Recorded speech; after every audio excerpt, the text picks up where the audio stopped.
Welcome back to Physics 371 Online. I'd like to give you an introduction to a topic that is actually going to seem a little bit abstract, but it actually fills in one of the gaps that we have so far in our study of magnetostatics. So let's go back to theorems that we discussed near the end of Chapter 1 in our text, because these theorems establish the definition of electric and magnetic potential functions. The first one reminded us that if we have a vector function whose curl is zero, it allows us to write that vector function as minus the gradient of a scalar function. So this was the establishment of the electric or the electrostatic potential V. But likewise, if we know that there's a vector function whose divergence is zero, we can write that function as the curl of another vector function A. And this A is referred to as the magnetic vector potential. We put the word vector in because it's different than V. V, the electrostatic potential, is a scalar. A is a vector. And yet, there are sometimes problems where the easiest way for us to solve for the magnetic field of a current distribution is to first find this magnetic vector potential A and then take the curl of it to find B. And so in that sense, it functions like the electrostatic potential for electrostatics. Now, here's where we have to remember that even though we can write E as minus the gradient of V, and we can write B as the curl of a vector potential A, that neither V nor A are unique, because we can add any constant to V, and since the gradient of a constant is zero, that would not affect the value of E. And so we have freedom in choosing an additive constant to add to V, and we're familiar with that in mechanics because we can choose the zero value of the potential or the potential energy to be wherever we want.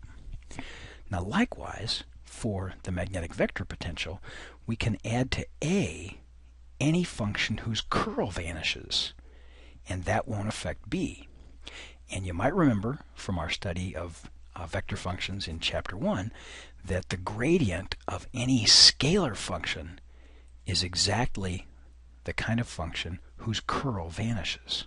Okay, so we won't be adding a constant to A, we'll be adding the gradient of a scalar to A because its curl will always vanish.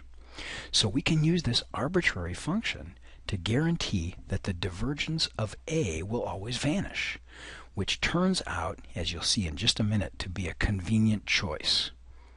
In electrodynamics, in Chapter 10, you'll see that this corresponds to a choice of what we call the Coulomb Gauge. Just realize that there are other choices that we might be more useful in other situations, and we're free to adopt whichever one we want. So we can choose this gradient of a scalar to add to A a lot of different ways, and so it may be more valuable in one type of context to choose it one way, and in another context, such as when we get to the equations of electrodynamics in Chapter 10, it might be more useful to make a different choice. Now, why is the Coulomb gauge desirable? And remember, what did the Coulomb gauge mean?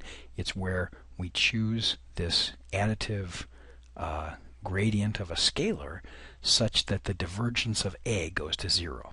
So why is that useful? Well, let's go to Amperes Law. You remember that del cross B is mu naught J.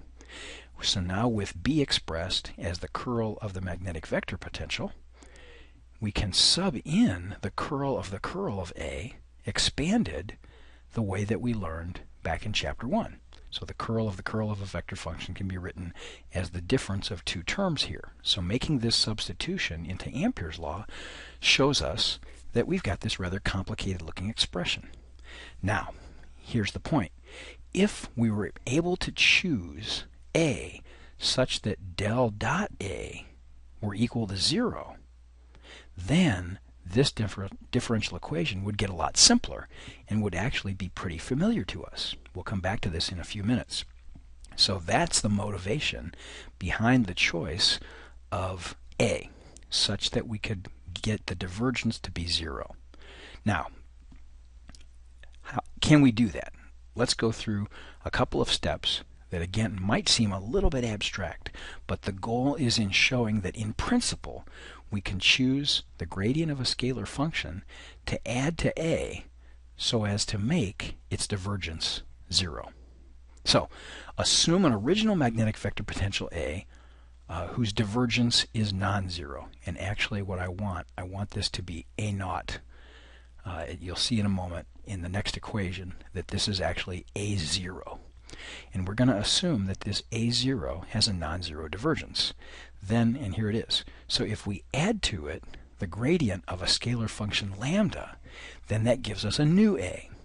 And what we want to do is prove that there exists some scalar lambda that makes the gradient of that scalar function such that it added to this original vector potential A0, we would get an A such that the divergence of A would go to 0. Okay, so if we now take this new expression for A and take the divergence of it, del dot A is del dot A0 plus del squared lambda. All right. Now, in order for del dot A to be 0, the two terms on the right-hand side will need to be equal and opposite. So we can get a divergence of 0 if that's the case. If a del squared lambda is minus the divergence of the original vector potential A0. All right. Can we find a lambda such that this is true? And it's not too hard because we notice that this equation, del squared lambda, has the same basic form as Poisson's equation. And since we know the solution to Poisson's equation from our electrostatics, our study of electrostatics back in Chapter 2, then we ought to be able to solve for lambda as well, and we'll just do it by analogy. So, here's how it works. Poisson's equation, you'll remember, told us that del squared V was minus the charge density over epsilon 0, and we know that the solution to that, which assumes that the 0 value of potential is at infinity, is given in this form. That should be pretty familiar to you back from Chapter 2. So the lambda equation that was on the previous slide now has the same form, except it doesn't have an epsilon 0, and the rho has been replaced by minus del dot A0. So the solution, if we just translate the solution to Poisson's equation into the terms of this new equation, the solution is that lambda is 1 over 4 pi times the volume integral. Instead of rho over epsilon 0, we just have del dot A0. Otherwise, the rest of it is identical. Okay. Now, one fine point is that these two solutions require that both rho and the divergence of A0 go to 0 as r goes to infinity. But the main point is that we can always in principle find a lambda that causes del dot A to be 0. In other words, a lambda that is the solution to this equation here. So with this choice, Amperes law can be simplified. All right, here's what we got on the previous slide when we took the curl of B. And so we had this rather complicated looking expression equal to mu naught J, but now if del dot A is 0, then this reduces to simply del squared A is minus mu naught J. And take a look at this. This is Poisson's equation again, just in a slightly different form, right? And so we can easily write down the solution to the magnetic vector potential caused or produced by a current density J by just translating the solution to Poisson's equation into these terms, right?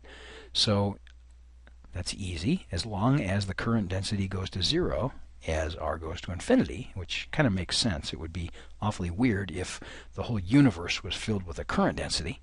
So as long as that current density goes off to 0 as we go far away, then A, if we now just take a look at the original solution to Poisson's equation, we replace 1 over epsilon 0 with mu 0, right? Here's the mu 0 instead of 1 over epsilon 0.